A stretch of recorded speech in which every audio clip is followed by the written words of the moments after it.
I'm here with the comic shop owner of Comic Book University, Rob Skorjanc. Rob, how you doing today? Good, thanks. How are you? Doing good. Now, how many free comic book days have this shop been seen so far? This is our 18th year, so yeah, it's probably 18 because I think we started in April. So gotcha. Yeah, and I know you've only been open for a couple hours now, but how are things going so far? I mean, it's been smooth. I mean, even with Comic-Con in town today, I think it's kind of kept everything really steady and even today. So yeah, so far so good. Great. Yeah. Now, what is about Free Comic Book Day that you want people to know about that maybe they're not aware of?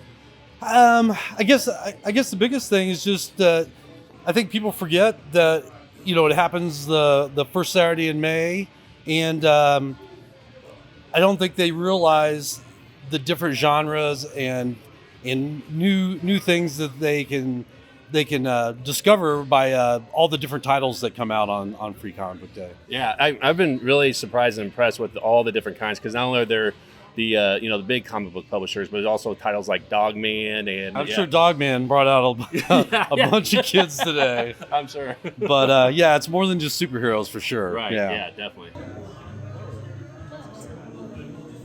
I am here with cartoonist Dan Schkade, and can you tell me? You told me this earlier. Like, how do you tell people how to remember to pronounce your last name? Because your last name is actually spelled Schkade, right? Yeah. It's 4 consonants in a row. Matt Wagner said, "Imagine a drunk Kirk." Schkade. Yeah. I love that. That's perfect. Now, as a cartoonist, what do you do for your work and everything like that? Tell us a little bit about what you do.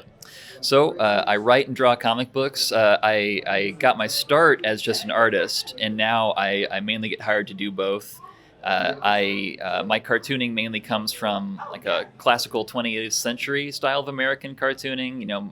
My big heroes are Will Eisner, Harvey Kurtzman, Steve Ditko. Mm-hmm. But from a writing side, I try to take these classic stories and modernize them a little bit, make them accessible to a new audience, and keeping the kinetic energy of American exclamation point comics in a way that everybody can enjoy.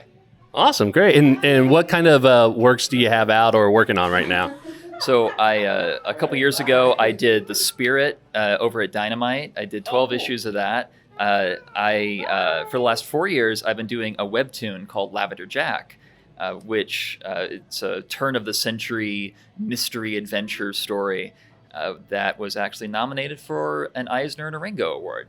Oh, nice. Congratulations. That's cool. Thank you. Yeah, it was especially since I worked on Will Eisner's The Spirit, to be nominated for an Eisner, it was very, very special. Hi, I'm here with Jackie Crofts, a cartoonist here. And Jackie, why don't you tell us what you do a little bit here?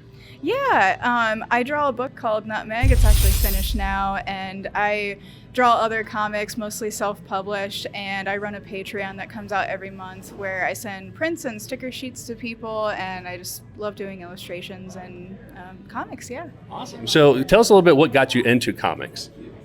When I was younger, I read a lot of manga. Yeah. I had my dad take me to the comic shop all the time out on Washington Street that used to be there, and I would pick up Sailor Moon and Card Captors, and I used to read Ren and Stimpy comics, so it was a lot of manga and a lot of slightly weirder stuff. Which one's your favorite, just out of curiosity? Sailor Moon. That's always been it's the one that's stuck with me forever. You can probably tell that some of my stuff is a little bit inspired by that. So speaking of which, what got you into deciding that you wanted to be a cartoonist and do this professionally? It's a little bit of a winding story. I actually went to school for game design and sequential narrative. Oh, cool. So it was a combination of both. I thought I was going to kind of go into the game realm, but it was, it just didn't work out that way. I ended up meeting a lot of people that were really into making comics and formed a nice little community, and it was just really accessible because you can do it however you want.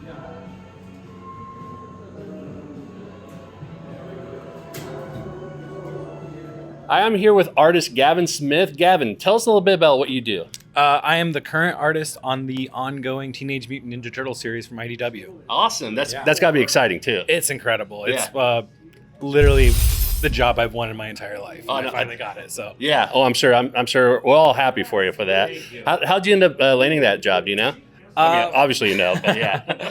Well, it was a couple years ago. I got offered to work on Star Trek for them, Cool. Star Trek Mirror War. And after I did 8 issues with them, I felt like I built up enough trust with them, and I talked to the right people at the right time. Found a little window that was open, and asked if I could, get in on the Turtles game. And they had me on a couple of covers at first, and then before too long, they had me trying out for a book I ultimately didn't get, but instead they offered me the main series, which I thought was just as good as what they had tried me out for. So I was very happy to take it. Yeah. So tell us a little bit about what got you into comics and how that's led you to what you're doing today. I mean, I've been reading comics my entire life, so like I don't remember a point when I wasn't reading comics or wasn't a fan of like these guys. So it's just something that's kind of always been in my life. My dad would take me to like corner drugstores, like a Hooks, we had a little comic shop in Peru, Indiana, when I was growing up called Bears Cards and Comics. Okay. He'd always take me there. It's since been shut down for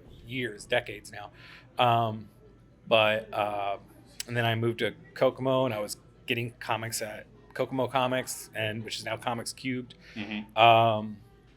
Just literally it's just been a part of my life. And around 2021, I decided I didn't like working real jobs anymore. And I had still been drawing, and I was finally had a job where I had disposable income enough that I could start collecting again.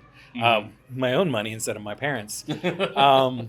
And I found out that the Joe Kubert School still existed. So I ended up putting together a portfolio, applying, getting accepted, moving my entire life out to New Jersey to go to school there for 3 years. And after that, it's just kind of one thing's led to the next.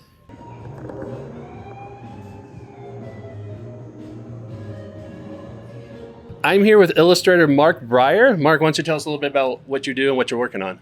Well, yeah, I'm an illustrator. Been an illustrator pretty much all my life. Been drawing since I was his size, really small.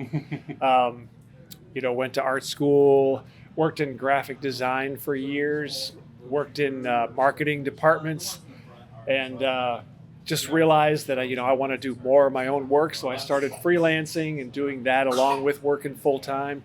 As I did more of that, I did some work for Star Trek. I did some fan art for Star Wars, and just wanted to get more and more into my own work. And I've always been a space fanatic for years since I was a kid. And I said, well, let's just, put these together. Let's just draw art, just draw space. So that's what I did. I did some space history stuff, and then I created some more artwork based on that, things for kids, things for adults. So tell us a little bit about how you got into comics. Yeah, it's just, I've always been interested in all types of art, comics especially, even when I was younger. You see it on TV, you watch cartoons. Actually, one of my first desires was to be a cartoonist like Charles Schulz. Oh, to do a comic strip. Yeah. So I did a comic strip, developed a dog character for a while, which I really liked. He didn't really go anywhere, but I did another character, another strip called Hoosierville. Oh, cool. And it was about a group of folks. There were kind of some country folks and some city folks that lived right next to each other. So they kind of drove each other crazy.